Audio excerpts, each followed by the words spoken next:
never take no for an answer and never give up. I have hit a lot of barriers and obstacles in this journey. I had a faculty member at university tell me to drop out, that I wouldn't be successful in science. We've had investors say this is not an investable business, we're not putting money in. And I turned around and raised $1 million, turned around and got a PhD. So I just believe that obstacles are just challenges that you have to find a way to figure out.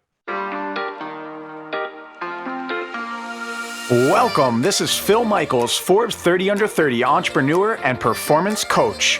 Forbes names the top 30 entrepreneurs, leaders, and stars in the world. And each week we bring you one of them to help you level up in your life and business.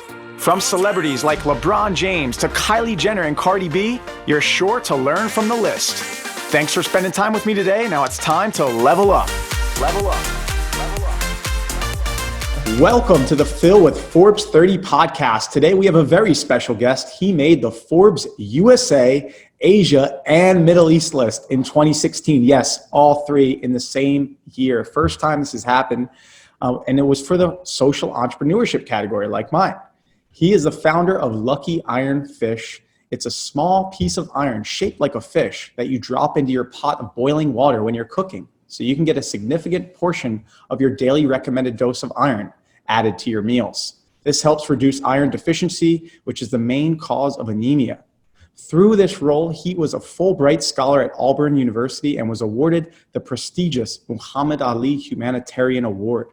He also successfully pitched on the UK's version of Shark Tank called Dragon's Den, where he was able to secure a deal with 2 dragons.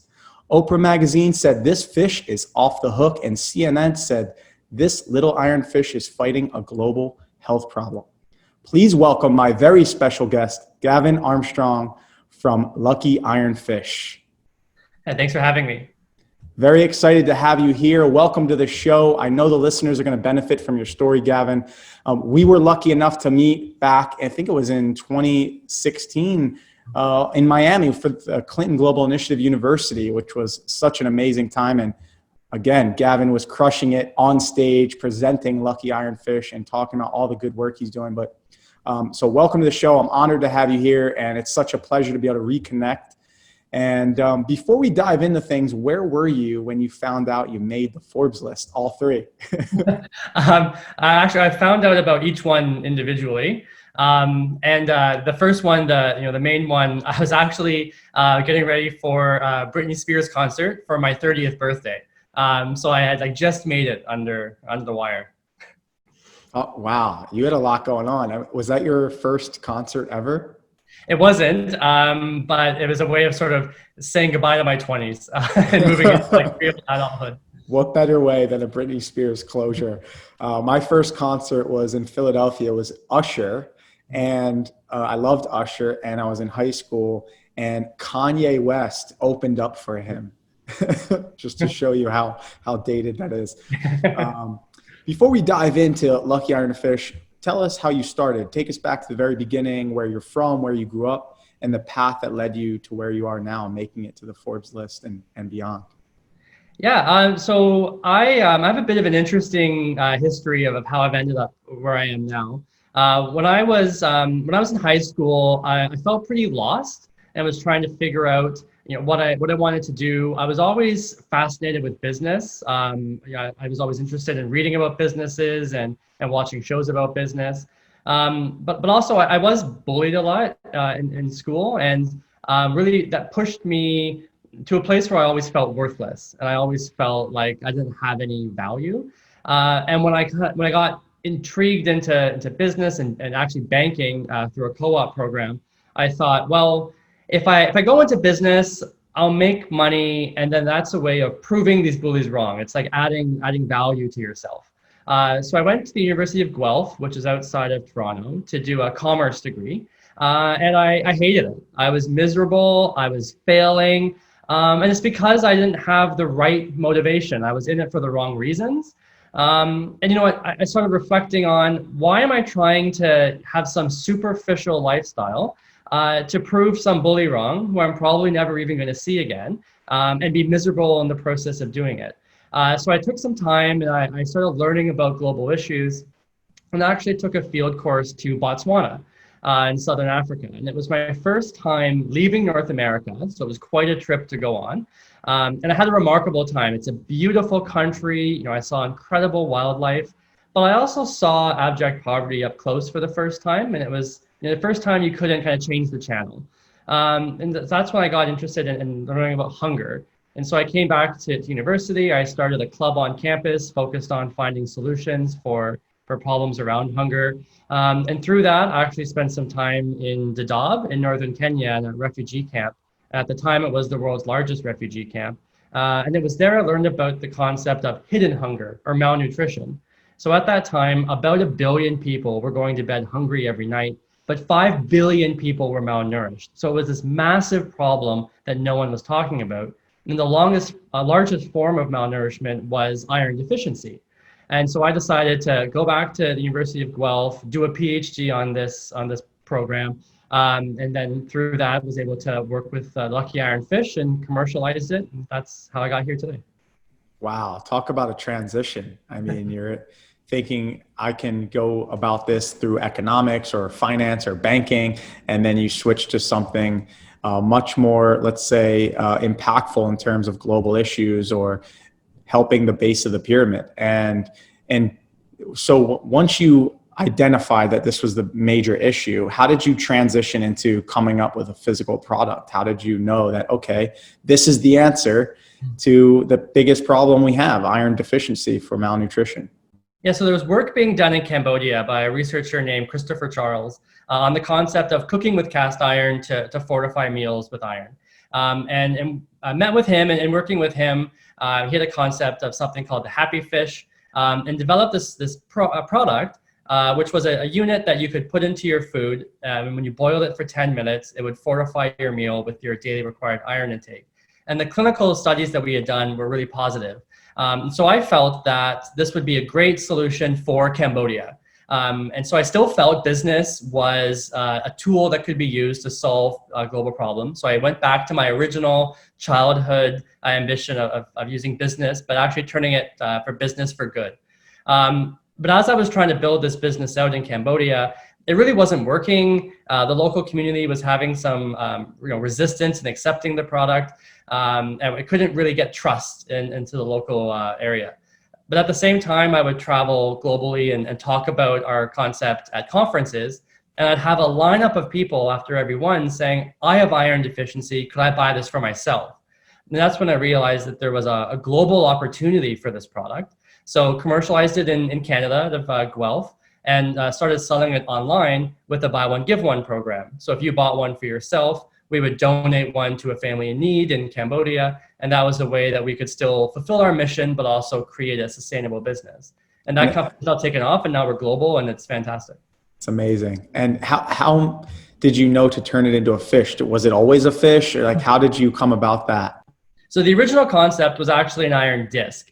And though that was scientifically effective, women said, this looks like a piece of trash that you picked off the side of the road. And I mean, it did. It was it looked like garbage, but it had scientific merit. And so after some research, we discovered that a symbol of a fish is lucky in Cambodian culture. So Chris actually worked to shape that disc like a fish.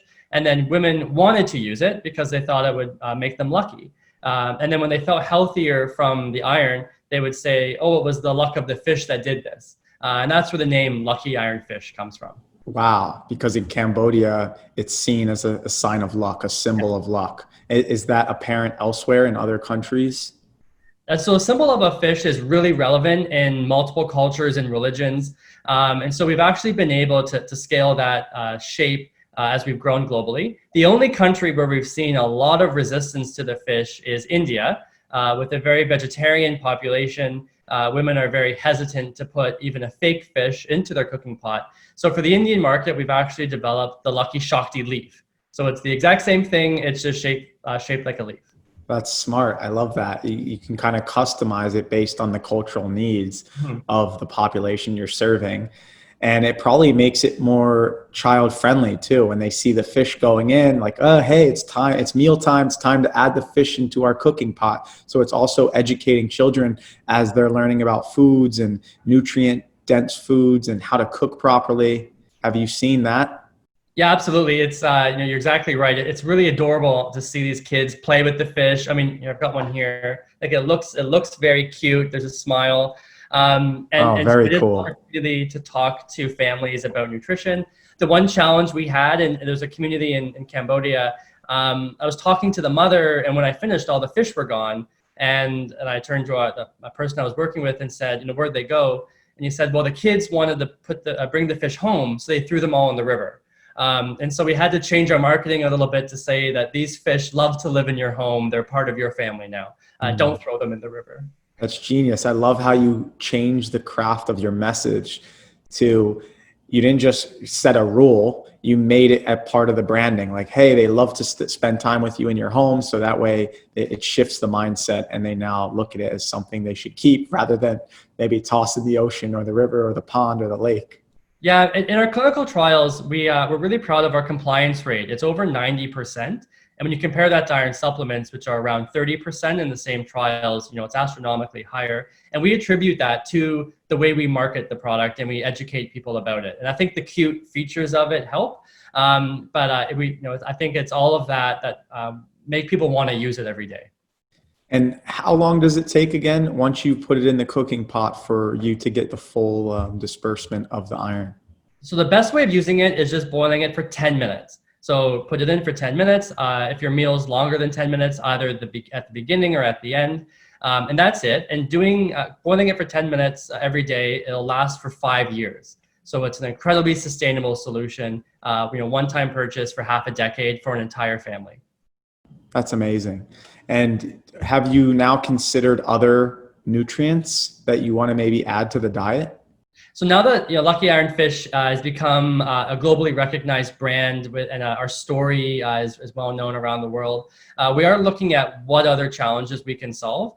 Iron deficiency is the world's largest nutritional challenge. 2 billion people suffering from it, and rates are actually going up. And now that we're in sort of COVID environment, the focus on nutrition is even more critical than before. So we're actually looking at other ways we can help continue to solve iron deficiency, but are looking at some other nutritional challenges as well to add into our pot. I was working in, as you know, early childhood development, but before that, I was inspired by malnutrition as well. And one of the biggest deficiencies we found was vitamin A. I'm not sure if that's still the case. This was back in like 2013 in Haiti. We were looking at helping individuals there. And it seemed like vitamin A was a big issue in the first, 0 to 3 years of age. Have you seen any work there? And is there anything looking promising for you guys solving some of that? Yeah, vitamin A is one that there's a lot of focus on because it is so critical. Zinc deficiency is also a massive problem. But 1 billion people, and a zinc deficiency can compromise your immune system. And again, now that we're focused on healthier living in a post-COVID world, I think that'll be really critical to look at. I feel like you could have a whole zoo of animals that each one represents a different vitamin or mineral or micronutrient that's needed. There's definitely a few different cool inventory options we're looking at. It's amazing. Congratulations on the success. How many countries are you guys in now? So the fish is available in over 80 countries through our e-commerce platform. We've focused with our institutional work in about 20. We've sold over 100,000 units and helped improve the lives of about 900,000 people around the world. Wow. And so if you're in the US, you can purchase it right now on your website? Yep, so luckyironfish.com. And if you buy one for yourself, we still have that impact model where we take a portion of the proceeds and use that to distribute free fish to communities in need. I love that. And, thinking about your success and what got you to where you are now, what do you think is the single most important personal attribute, Gavin, that got you to where you are today? So something that's been said to me by members of our team and our board is that I never take no for an answer and never give up. I have hit a lot of barriers and obstacles in this journey. I had a faculty member at university tell me to drop out, that I wouldn't be successful in science. We've had investors say, this is not an investable business, we're not putting money in. And I turned around and raised $1 million, turned around and got a PhD. So I just believe that obstacles are just challenges that you have to find a way to figure out. Yeah, I remember a mentor I'm not very religious, but I remember a mentor who was pretty religious. He said, God doesn't put obstacles in front of you or walls in front of you for you to just shy away from them. It's to build you up and to see if you're willing to overcome the challenge and obstacles and find ways to improve yourself and grow and develop. And that always stuck with me. Like, you know what, this is just another learning lesson to build my strength, to build my knowledge, to build my skills, and not just shy away from it. And it sounds like you did that in a multitude of cases. And, on the flip side, what do you think, not just your success, but on the flip side of your journey, the ups and downs, the ebbs and flows, what do you think was the biggest lesson you've learned during your journey that maybe you wish you had learned from sooner? So we're really committed in having impact embedded in our whole business model.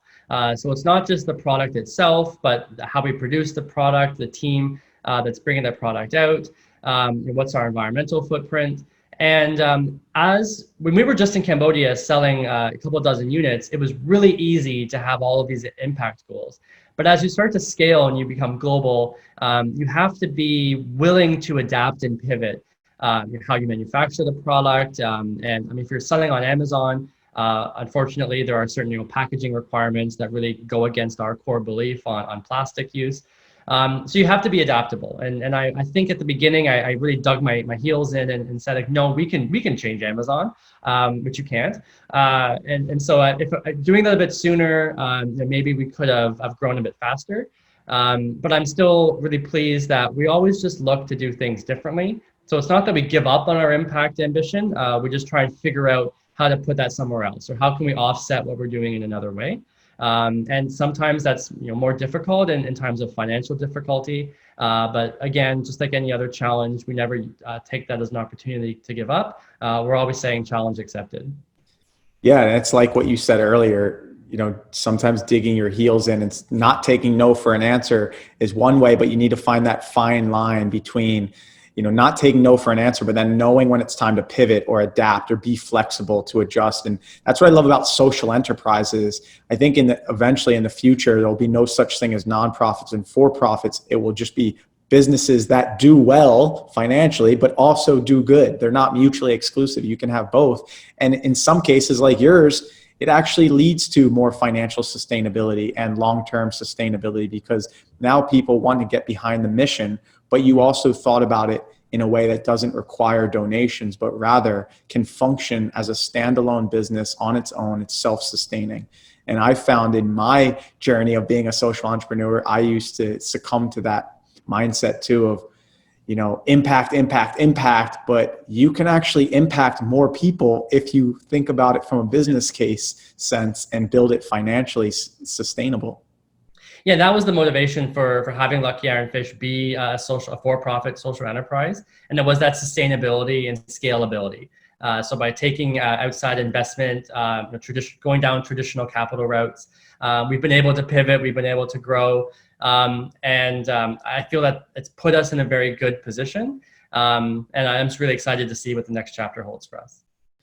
And what do you think now is the biggest challenge? What are you trying to overcome or deal with that's like a fire you're putting out and you're like, man, I really hope we can get through this or get over this or, put this behind us?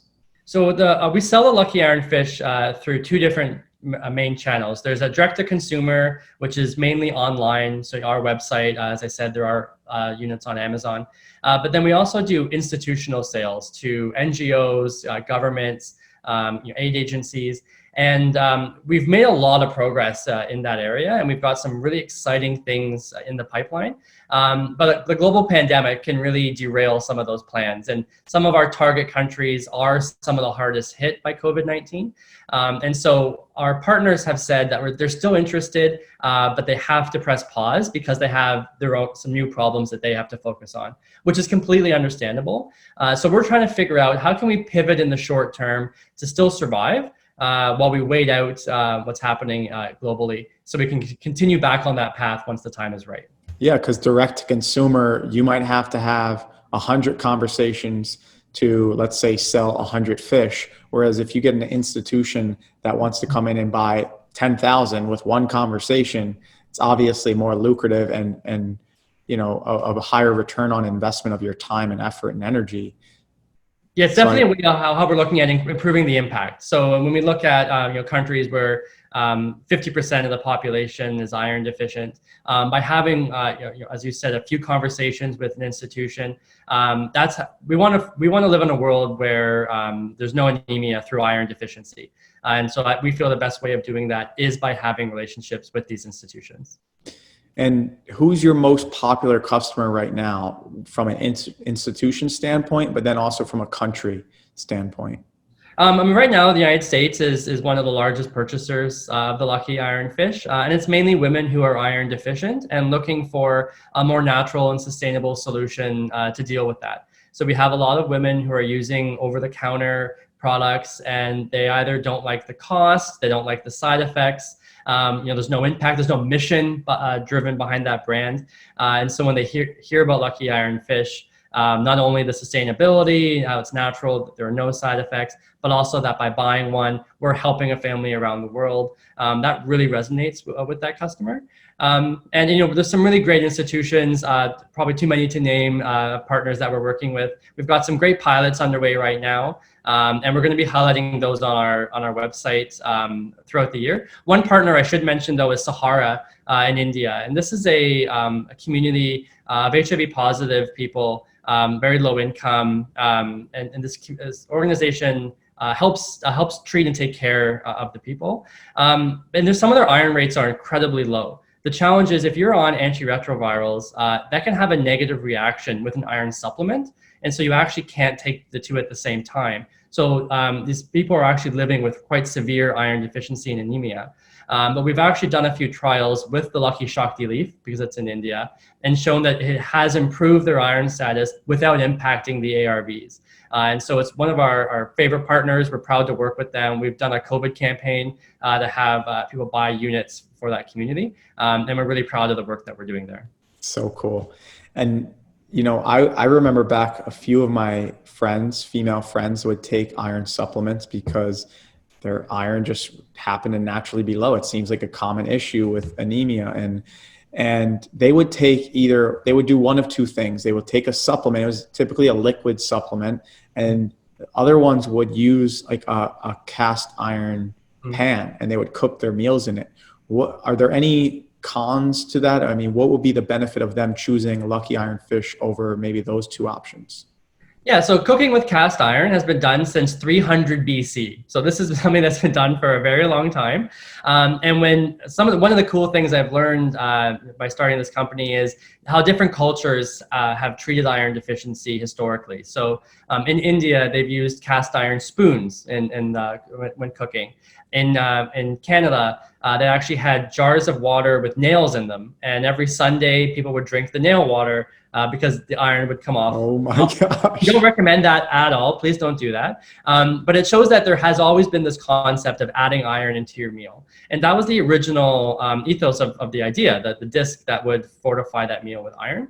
But what we've done is we actually make our product out of electrolytic iron, which is a type of iron used in food fortification. It has an FDA number. It's food grade certified. And so it's easier for the stomach to absorb. And so it's how we have that high absorbability rate with the product.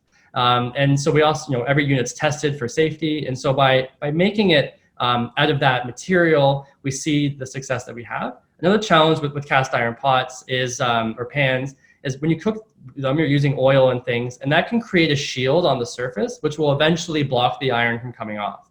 And so you might get inconsistent amounts of iron, or you might not get any iron at all over time. And so you don't see that with the lucky iron fish. I remember too, it was such a hassle when I lived with my female friend who had the cast iron pan. She'd cook for us, and to clean that thing and just to even hold it up, it's so heavy. And it just was ridiculous on how to clean it and move it around. And I'm like, well, there's got to be a better way. So this lucky iron fish sounds like a much better way. And where do they store it typically when they're not cooking with it? Is there like a holder for it or something? So it comes in a really cool sustainable box made from repurposed cardboard with vegetable dye ink, so it meets our environmental standards. And we just suggest keeping it in the kitchen. Always helps you remember to put it in the food. I actually use mine. I just boil water and keep the water in the fridge, And then I have a soda stream, so I'll have sparkling iron water sometimes. Or if I'm making a curry, I'll definitely throw it in, or pasta sauce. But when you're cooking and you see it right by your stove, you go, right, I got to use the fish. And so it's a great way. It's a great reminder. Good reminder. That's a great idea. And thinking about your hustle, I mean, you've hustled up and down to get to where you are now. What's something scrappy you did to hustle that maybe you couldn't have revealed when you were first starting out, but you're willing to share now? Every time I'm on stage at a conference or on a panel, I'm always plugging the company. Doesn't matter what the topic is. It's always luckyironfish.com. And I was actually doing that at an event in Auburn in Alabama. And I actually forget what the topic was, but it was not business. But I kind of went on to this elevator pitch about our company. And we had someone come up to me after and say, loved your hustle, loved that pitch. I would like to learn more. I'm an investor. And that person actually ended up investing in the company. And he said, I love the entrepreneurial spirit where no matter what you're doing, you're advocating your enterprise. So I still do that to this day. Yeah, that reminds me of one of my mentors. He used to say, ABS, always be selling. I mean, there's a savvy way to do it. And it sounds like you were able to do it where people actually resonated with it rather than were, shying away. Well, I think I believe in what I'm talking about, and I believe in the mission. I think that when you're authentic, that comes across. And so I always just try and be transparent, be truthful, and be authentic. Yep. There you go. You heard it first, ladies and gentlemen. That's the advice from Gavin Armstrong. And Gavin, we're going to transition now into something I like to call the under 30 seconds round, where I'm going to fire off some questions, answer with the first one that comes to mind. Ready? Okay. What is the book you've gifted more often than any other book, and why? The Blue Sweater, just because it actually talks about how you can actually help through business and not just be sort of the white savior. Yes, very important, especially if you've lived in developing nations. It sounds like we both had that experience where it can come off the wrong way. What's one of the best investments and one of the worst investments you've ever made, and why? Best investment was in my vice president of operations. She was the first person I hired. Before I even paid myself, I paid her, and she helped me grow the company. Worst investment probably would be unnecessary software that I was going to try and improve efficiency, which just ended up taking all of my money. Yeah, that's happened a lot. And a lot of businesses, it seems like with COVID, are forced to cut costs and analyze, okay, we've been paying for all these subscriptions. Which ones are we actually using and which ones are giving us the best return on investment? Yeah. What's the most impactful thing you do in your morning routine, Gavin? And what's the most impactful thing you do in your evening routine? In the morning, we do a coffee check-in with the entire team. We started this with COVID, working virtually. And it's really important to keep that community sense of everyone. We're a small team, but it's important just keep connected, talk about what's going on in that day and what challenges we're facing so we can try and help one another. And we're definitely going to keep that going now, no matter whether we're virtual or in person. And at night, it's shutting off the news. There's a point in my evening when I can't read or watch the news anymore.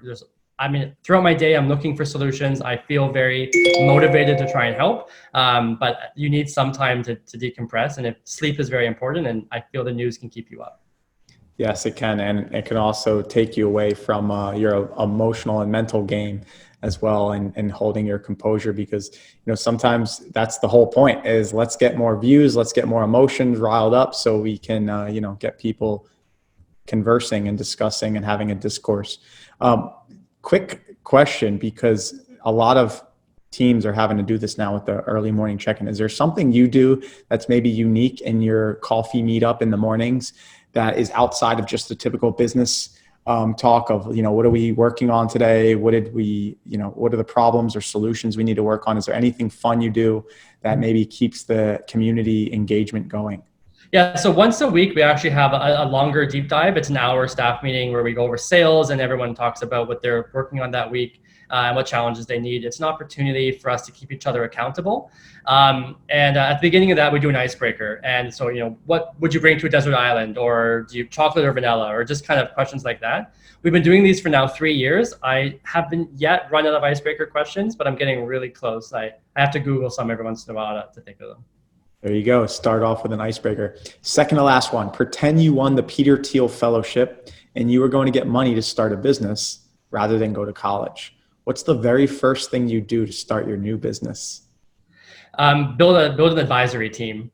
You can't do it alone. I think it's fair to say that you don't have every skill that you need to start a business. So having a strong core group of mentors, advisors, it will put you off on your best foot.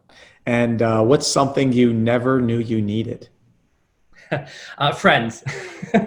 I've obviously, that sounds weird, but especially during this time of isolation, being able to just debrief, de-stress, talk to friends, get their advice, it's so important. I used to think like your social life and your work life were completely disconnected, but when there's a huge synergy between them, and I get more energy. I get fired up after having a great weekend with friends. So having that work-life balance is actually going to help, both your social and your professional life. Very cool. I think we all needed to hear that. And so I think COVID is forcing people to realize how important social interaction is and how important our friends and loved ones are. Mm-hmm. Gavin, thank you so much for being here today. Before you go, what is next for you? What's the next big goal, milestone, or bucket list item you want to achieve?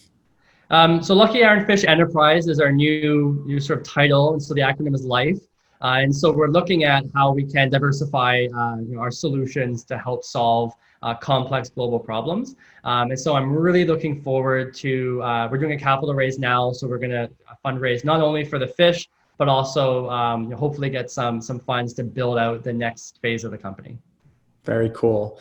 And where do listeners go to connect with you directly? Easiest place, our website, luckyironfish.com. My email's on there. Social media is all Twitter, Facebook, Instagram, @luckyironfish. So that's the best way. Great. Please go connect with Gavin and his team. Thank you, ladies and gentlemen, for being here today. This is Gavin Armstrong with Lucky Ironfish, who increases your iron intake. We learned so much today, the importance of friends and advisors, how to improve your iron intake, and the luck of the fish. Gavin, thank you so much again for being here. Such a pleasure. Well, thanks for having me. It was great.